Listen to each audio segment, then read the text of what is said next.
Hello friends, आपके अपने channel lucky study point में दोस्तों आपका बहुत बहुत स्वागत है।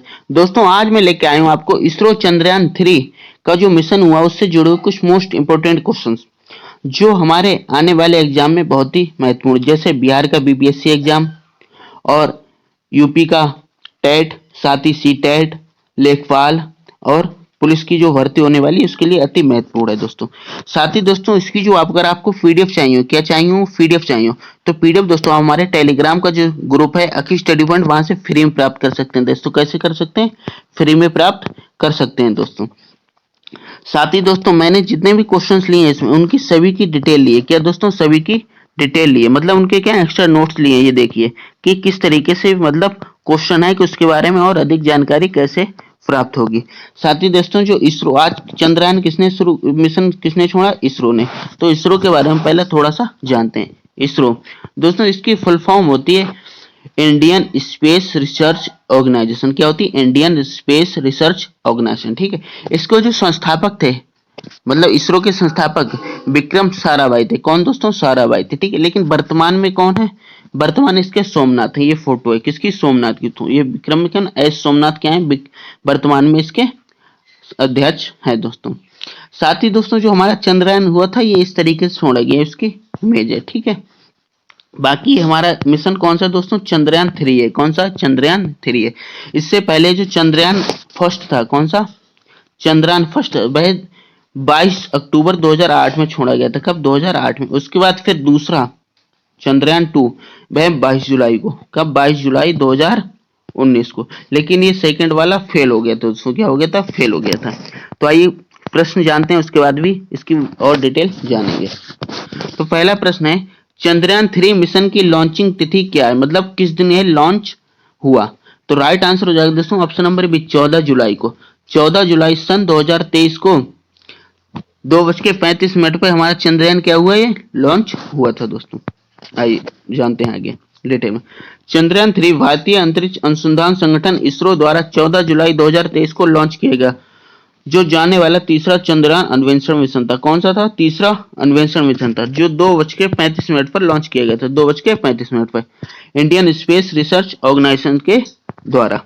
नेक्स्ट, चंद्रयान 3 मिशन के रोवर को कहा जाता है, मतलब जो चंद्रयान 3 में जो मिशन में रोवर है उसको क्या कहा जाता है? तो उसका नाम प्रज्ञान है। क्या है? प्रज्ञान। ऑप्शन सी, उसका नाम क्या रखा गया है? प्रज्ञान रखा गया। Option C is the right answer. ISRO अध्यक्ष के अनुसार चंद्रयान 2 मिशन के सम्मान में लैंडर के लिए विक्रम और रोवर के लिए प्रज्ञान नाम रखा जाएगा। क्या रखा जाएगा? प्रज्ञान नाम रखा जाएगा। इसलिए इसका नाम क्या रखा गया? प्रज्ञान रखा गया। उससे पहले जो सेकंड वाला था उसका क्या नाम था? विक्रम था। लैंड और रोवर की मिशन लाइफ बराबर है, मतलब लैंड और जो रोवर है उसकी मिशन लाइफ किसके बराबर? तो उसकी मिशन लाइफ जो है 14 पृथ्वी दिवस के बराबर है। किसके द्वारा? 14 पृथ्वी दिवस के बराबर। Option A is the right answer. Next, ISRO अधिकारियों के अनुसार लैंडर का मिशन जीवन एक चंद्र दिवस है जो पृथ्वी पर 14 दिनों के बराबर है। मतलब पृथ्वी का दिन कितने हैं? 14 दिनों के बराबर है। एक चंद्र दिवस पृथ्वी के हमारे 14 दिनों के बराबर होता है। नेक्स्ट, चंद्रयान 3 के लिए किस लॉन्चर का उपयोग किया जाता है? जो हमारा लॉन्चर पैड होता है जहां से ये लॉन्च किया जाता है उस लॉन्चर उपयोग का क्या नाम है? तो उसका राइट आंसर हो जाएगा GSLV MH3। क्या? GSLV MH3 है। Option C is the right answer. Next, Chandrayaan 3 के लिए चुना गया लॉन्चर GSLV MH3 जो एकीकृत मॉड्यूल को लगभग 170 किलोमीटर आकार की एक एपिटिक पार्किंग ऑर्बिट ईपीओ में स्थापित करेगा दोस्तों। नेक्स्ट, चंद्रयान 3 मिशन के उद्देश्य क्या हैं? जो चंद्रयान 3 है उसके मिशन के उद्देश्य क्या हैं? तो पहला ऑप्शन देखते हैं, रोवर को चंद्रमा पर घूमते हुए प्रदर्शित करना, और दूसरा ऑप्शन है चंद्रमा की सतह पर सुरक्षित और नरम लैंडिंग का प्रदर्शन करना। ऑप्शन सी यथास्थान वैज्ञानिक प्रयोगों का संचालन करना। तो इसका राइट आंसर हो जाएगा ऑप्शन नंबर डी, उपरोक्त सभी। मतलब रोवर को चंद्रमा पर घूमते हुए प्रदर्शित करना ये भी सही है, चंद्रमा की सतह पर सुरक्षित और नरम लैंडिंग का प्रदर्शित करना ये भी ठीक है, यथास्थान वैज्ञानिक उपयोग का संचालन करना। तो option D is the right answer हो जाएगा, उपरोक्त सभी। नेक्स्ट, इसरो ने चंद्रयान मिशन के लिए 3 मुख्य उद्देश्य निर्धारित किए हैं जिनमें ये शामिल हैं। आइए देखते हैं 3 मिशन क्या हैं। पहला, लैंडर की चंद्रमा की सतह पर सुरक्षित और सॉफ्ट लैंडिंग करना। मतलब जो सेकंड मिशन हुआ था चंद्रयान सेकंड, वह लैंडिंग करते हुए क्या हो गया था, क्रैश हो गया था। लेकिन अब की क्या है, सुरक्षित और सॉफ्ट लैंडिंग कराना है। नंबर 2, चंद्रमा पर रोवर की विचरण क्षमताओं का अवलोकन और प्रदर्शन करना। मतलब वहां पे कैसा प्रदर्शन होता है उसकी हमें डिटेल भेजना। तीसरा क्या है, साइट पर वैज्ञानिक अवलोकन। चंद्रमा की संरचना को बेहतर ढंग से समझने और अभ्यास करने के लिए चंद्रमा की सतह पर उपलब्ध रासायनिक और प्राकृतिक तत्वों, मिट्टी, पानी आदि पर वैज्ञानिक प्रयोग करना। इंटरप्लेनर का तात्पर्य है कि ग्रहों के बीच मिशन के लिए आवश्यक नई प्रौद्योगिकी के विकास और प्रदर्शन से है। तो ये 3 मोस्ट इंपोर्टेंट कार्य हैं किसके, चंद्रयान 3 के। नेक्स्ट, चंद्रयान 3 मिशन की लागत कितनी थी? तो इसकी जो लागत थी वो 600 करोड़ थी। कितनी? 600 करोड़ थी। ऑप्शन सी, 600 करोड़ किसकी, चंद्रयान 3 की लागत है। नेक्स्ट, चंद्रयान 3 मिशन की लागत चंद्रयान 2 मिशन से कम है, जो 960 करोड़ से अधिक थी। मतलब जो चंद्रयान 2 था उसकी लागत कितनी थी, 960 करोड़ थी। लेकिन जो चंद्रयान 3 इसकी कितनी है, 600 करोड़ है। कितनी? 600 करोड़ है, जो 360 करोड़ कम है। किससे? चंद्रयान 2 मिशन से कम है। नेक्स्ट, चंद्रयान 3 का कुल वजन कितना है? जो चंद्रयान है उसका वजन कितना है? तो उसका वजन है 3900 किलोग्राम। कितना है? 3900 किलोग्राम। जो चंद्रयान 2 जाएगा पूरा उसका वजन है 3900 किलोग्राम। नेक्स्ट, अकेले मॉडल का वजन 2148 किलोग्राम है और लैंडर और रोवर दोनों लैंड मोडल में है जिसका वजन 1752 किलोग्राम। तो टोटली कितना हो जाता है, 3900 किलोग्राम हो जाता है मिला के। वह कौन सी चीज है जो चंद्रयान 3 में है और चंद्रयान 2 में नहीं है? मतलब चंद्रयान 2 और चंद्रयान 3 में क्या डिफरेंस है? तो वह है दोस्तों लेजर डॉपलर ब्लेसमेंट, एलडीबी। यह चंद्रयान 3 में है लेकिन 2 में नहीं था। नेक्स्ट, चंद्रयान 3 के लैंडर में केवल 4 थ्रॉल सिस्टम इंजन होंगे जो लेजर डॉपलर बेल्सोमीटर एलडीबी से लैस होगी। यह चंद्रयान 2 में नहीं था। नेक्स्ट, चंद्रयान 3 में निम्नलिखित में से क्या गायब है? जो चंद्रयान 3 है उसमें जो है चंद्रयान 2 से क्या नहीं है? तो वह हो गया ऑर्बिटर। ऑर्बिटर जो है चंद्रयान 2 में था लेकिन चंद्रयान 3 में हटा दिया गया था कुछ तकनीकी कारण की वजह से। नेक्स्ट, इसरो के अनुसार चंद्रयान 2 में लैंडर विक्रम, एक ऑर्बिटर और रोवर प्रज्ञान लगाया गया था, जबकि चंद्रयान 3 में केवल एक रोवर और एक लैंडर ले जाएगा। साथ ही चंद्रयान 2 के साथ लॉन्च किया गया ऑर्बिटर अभी भी उपयोग में रहेगा। नेक्स्ट, प्रोपल्शन मॉडल का डिजाइन क्या होगा? जो प्रोपल्शन मॉडल है उसका डिजाइन क्या होगा? तो उसका जो है बॉक्स जैसी संरचना जिसके किनारे पे एक सौर पैनल और शीर्ष पर एक सिलेंडर है। किनारे पे क्या है, सौर पैनल है, चाहे बीच में एक क्या है, सिलेंडर। ये केस क्या है, प्रोपल्शन का मॉडल है। प्रोपल्शन मॉडल एक बॉक्स जैसी संरचना है जिसके तरफ एक विशाल सौर पैनल और शीर्ष पर एक विशाल सिलेंडर है। सिलेंडर जिसे इंटर मॉडल एडाप्टर कोन के रूप में जाना जाता है, लैंडर के माउंटिंग फ्रेमवर्क के रूप में काम करेगा ये। नेक्स्ट, चंद्रयान 3 मिशन के निदेशक कौन हैं? तो इसका राइट आंसर हो जाएगा रितु कनगल। रितु कनगल जो है चंद्रयान 3 मिशन के निदेशक हैं दोस्तों। रितु कनगल भारतीय अंतरिक्ष अनुसंधान संगठन इसरो की एक प्रमुख वैज्ञानिक हैं। वह इस साल चंद्रयान 3 के प्रक्षेपण का नेतृत्व करेंगी। नेक्स्ट, चंद्रयान 3 चंद्रमा पर कहां उतरेगा? मतलब जो चंद्रयान 3 की लैंडिंग है वह चंद्रमा पर कहां होगी?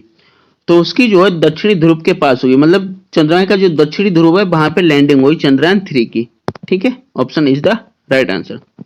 इस मिशन का उद्देश्य चंद्रमा के दक्षिणी ध्रुव का पता लगाना ऐसा इसलिए है क्योंकि चंद्रमा का दक्षिणी ध्रुव जल बर्फ से समृद्ध है, जो भविष्य में चंद्र अन्वेषण के लिए एक मूल्यवान संसाधन है। दक्षिण ध्रुव की खोज भी उत्तरी ध्रुव की तुलना में कम है, इसलिए वहां उतरने की वैज्ञानिक संभावनाएं बहुत हैं। नेक्स्ट, चंद्रयान 3 मिशन में इसरो को किन चुनौतियों का सामना करना पड़ेगा?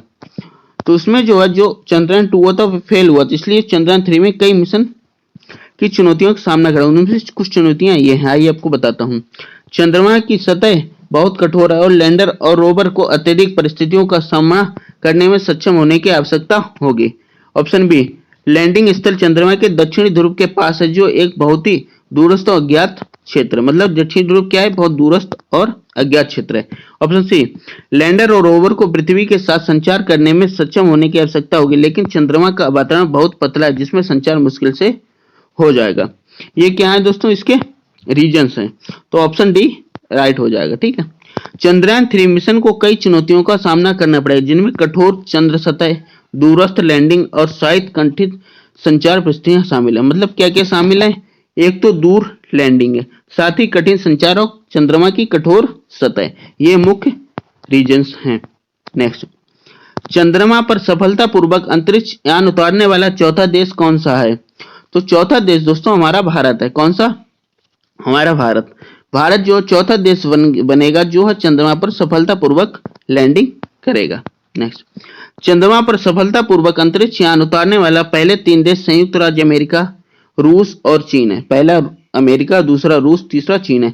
भारत 7 दिसंबर 2019 को ऐसा करने वाला चौथा देश बन गया जब चंद्रयान 2 लैंडर विक्रम सफलतापूर्वक चंद्रमा की सतह पर उतरा दोस्तों। ठीक है। नेक्स्ट, चंद्रयान 3 में लैंडर और रोवर कौन से वैज्ञानिक उपकरण ले जाएंगे? मतलब चंद्रयान 3 जो है उसमें लैंडर रोवर कौन से वैज्ञानिक उपकरण ले जाएंगे?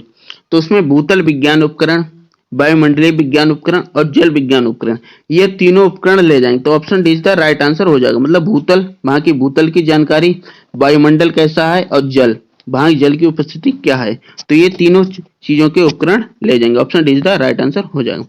चंद्रमा 3 मिशन चंद्रमा पर अध्ययन करने के लिए विभिन्न प्रकार के वैज्ञानिक उपकरण के ले जाएगा। इन उपकरणों को लैंडर और रोवर द्वारा ले जाया जाएगा। वे चंद्र सतह की संरचना और चंद्र वातावरण की संरचना और गतिशीलता और चंद्रमा पर पानी की बर्फ की खोज का अध्ययन करेंगे। ये जो अध्ययन है। आइए अब हम चंद्रयान के बारे में 10 पॉइंट हैं जो आपको जरूर जानने चाहिए। मतलब चंद्रयान 3 से जुड़े हुए 10 पॉइंट, आइए देखते हैं क्या है वे। चंद्रयान 3 क्या काम करेगा? मतलब जो चंद्रयान 3 जा रहा है उसका काम क्या है? तो चंद्रयान 3 एक रोवर चांद की सतह पर उतरने के बाद अपना काम शुरू करेगा। मतलब जब सतह पर उतरेगा तब काम शुरू करेगा। ये रोवर इसरो में बैठे वैज्ञानिक को चांद की सतह से जुड़ी जानकारियां भेजेगा।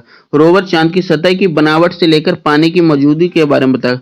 मतलब वहां की सतह और पानी सभी के बारे में बताएगा, ये उसका काम है। दूसरा पॉइंट क्या है?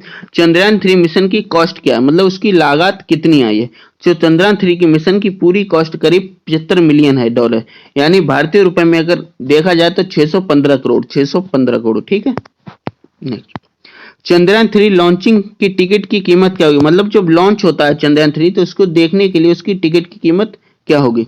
तो चंद्रयान 3 मिशन की लॉन्चिंग देखने के लिए लॉन्च व्यू गैलरी बनाई गई। इसमें 10,000 लोग बैठ सकते हैं। ये सभी सीटें महज 3.5 घंटे में ही बुक हो गई। तो यहाँ दर्शक चंद्रयान 3 की लॉन्चिंग बड़े आराम से देख सकते हैं।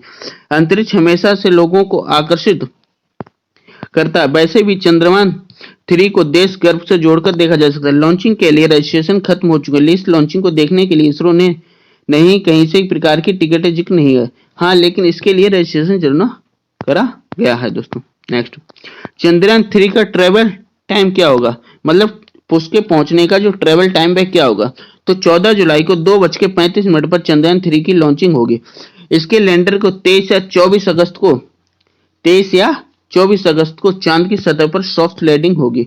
चंद्रयान को लॉन्चिंग व्हीकल मार्क 3 से लॉन्च किया जाएगा दोस्तों। नेक्स्ट, चंद्रयान 3 चांद की सतह पर कब पहुंचेगा? हमारा जो चंद्रयान 3 है वह चांद की सतह पर कब पहुंचेगा? तो चंद्रयान 3 की लॉन्चिंग 14 जुलाई को हुई थी 2:35। इसके बाद लैंडर को 23 से 24 अगस्त, कितने दिन? 23 से 24 तक, नेक्स्ट मंथ 23 से 24 अगस्त को चांद की सतह पर पहुंचने की उम्मीद है। यानी कुल 42 दिन में, टोटल कितना? 42 डेज में चंद्रयान 3 की चांद की सतह पर पहुंचेगा। लॉन्चिंग के बाद पहले चांद की कक्षा में पहुंचेगा, फिर उसकी परिक्रमा करते हुए वह लैंड करेगा। परिक्रमा करते हुए क्या करेगा? लैंड करेगा। कितने दिन बाद? टोटल 42 दिन बाद। नेक्स्ट, चंद्रयान के बारे में और क्या क्या जानकारी है? तो चंद्रयान 3 मिशन के 3 अहम हिस्से हैं, प्रॉपल्शन लैंडर और रोवर। इसका कुल खर्च 600 करोड़ रुपए से ज्यादा आया। इस मिशन में इसरो के अलग अलग विभागों के सैकड़ों वैज्ञानिक जुटे हुए थे। नेक्स्ट, चंद्रयान के रॉकेट लॉन्चर के बारे में क्या जानकारी है? तो चंद्रयान 3 के जो रॉकेट लॉन्चर है, चंद्रयान 3 के रॉकेट लॉन्चर का 43.5 मीटर लंबा है। कितना? 43.5 मीटर लंबा है। फैट वाई के नाम से मशहूर LV M3 M4 के जरिए ही अपना चंद्रयान अंतरिक्ष में जाएगा। चंद्रयान 3 की लॉन्चिंग के बाद क्या होगा? वैज्ञानिकों ने बताया कि लॉन्चिंग के ठीक 16 मिनट बाद रॉकेट चंद्रयान 3 के करीब 179 किलोमीटर ऊपर इजेक्ट करेगा। इसके बाद अंतरिक्ष पृथ्वी की कक्षा में 5-6 बार घूमेगा, फिर धीरे धीरे इसे चांद की कक्षा में स्थापित किया जाएगा। इसके बाद प्रोपल्शन मॉड्यूल लैंडर के साथ तेज गति से चांद की कक्षा में जाने की 1 महीने लंबी यात्रा शुरू कर देगा। इसके बाद वह चांद की सतह पर 100 किलोमीटर के ऊपर तक जाएगा दोस्तों। ठीक है, नेक्स्ट, चंद्रयान 3 कितनी दूरी तय करेगा? तो चंद्रयान जो है खुद की करीब 3,84,000 किलोमीटर की दूरी तय करेगा। कितनी करेगा?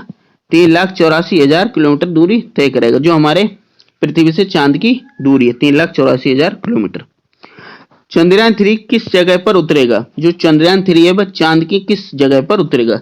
तो चंद्रयान 3 को चांद के साउथ पोल पर उतारा जाएगा। कहाँ? साउथ पोल पर उतारा जाएगा, क्योंकि चांद का साउथ पोल नॉर्थ पोल से ज्यादा बड़ा है, यहाँ पानी के होने की संभावना अधिक है और यहाँ पर शेडो एरिया भी दिखता है।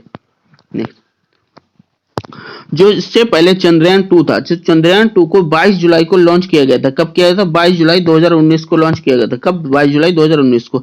लेकिन 6-7 सितंबर को, कब? 6-7 सितंबर को विक्रम लैंडर की क्रैश लैंडिंग हो गई थी। जब वह लैंड हो रहा था तो क्या हो रहा था? क्रैश हो गया था, जिससे हमारा उसका संपर्क हो गया था। इससे पहले चंद्रयान पहला मिशन गया था, चंद्रयान फर्स्ट मिशन जो गया था वह भारत का पहला मिशन, जो 22 अक्टूबर 2008 को ध्रुवीय उपग्रह प्रक्षेपण यानी PSLV C11 का उपयोग करके लॉन्च किया गया था।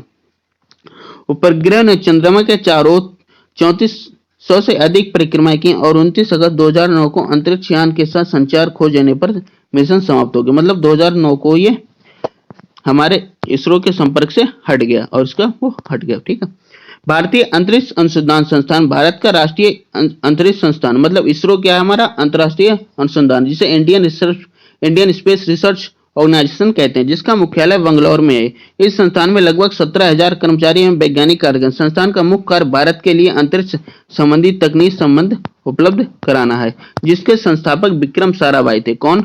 विक्रम साराभाई संस्थापक थे इसके। और वर्तमान में एस सोमनाथ है, जो 14 जनवरी 2022 को सचिव अंतरिक्ष विभाग तथा अंतरिक्ष आयोग के पद ग्रहण किया। कब इन्होंने किया? 14 जनवरी 2022 को इन्होंने इसका पद ग्रहण किया है।